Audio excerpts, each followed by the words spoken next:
بسم اللہ الرحمن الرحیم۔ روزے کی فضیلت اور اس کے مسائل۔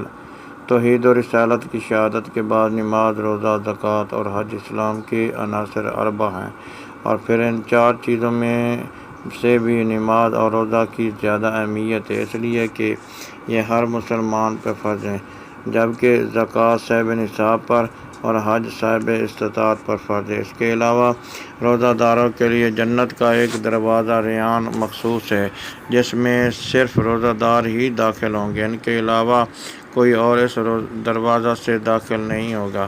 ان کے علاوہ روزے کے فضائل سے کتب احادیث بھری پڑی ہیں، لیکن ان کو طوالت کی وجہ سے بیان نہیں کیا جا رہا۔ روزے کی نیت سے متعلق مسائل۔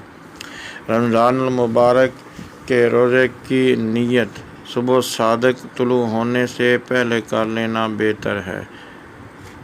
اگر صبح صادق طلوع ہونے کے بعد روزے رکھنے کا ارادہ کیا، اس حالت میں کہ صبح صادق سے کچھ کھایا پیا نہیں، تو روزہ کی نیت صحیح ہے۔ کچھ نہ کھانے کی صورت میں بھی نصف النہار شرعی تک نیت کی جا سکتی ہے، اس کے بعد نہیں۔ نصف النہار شرعی کا مطلب ہے صبح صادق سے غروب آفتاب تک پورا دن ہے، اور اس کا نصف النہار شرعی ہے۔ اس وقت تک انسان روزہ کی نیت کر سکتا ہے۔ نیت زبان سے ادا کرنا ضروری نہیں ہے، بس دل میں ارادہ کر لینا کافی ہے۔ نفل روزے کی نیت رمضان کے روزے کی طرح نصف النہار شرعی تک کی جا سکتی ہے۔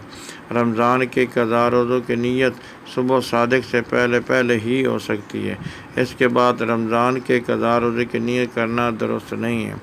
اگر کسی نے رات کو سوتے وقت روزہ رمضان کا ہو یا نفل یا قضا کی نیت کی، تو صبح صادق تک اسے اس نیت کو بدلنے کا اختیار ہے کہ وہ روزہ نہ رکھنے کی نیت کر لے، لیکن اگر صبح صادق طلوع ہو گئی تو اب اس کا روزہ شروع ہو گیا۔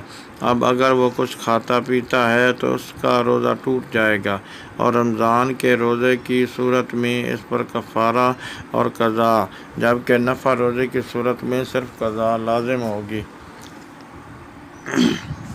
سحری کھائے بغیر بھی روزہ کی نیت کی جا سکتی ہے، البتہ سحری کھانا مستحب اور برکت کا باعث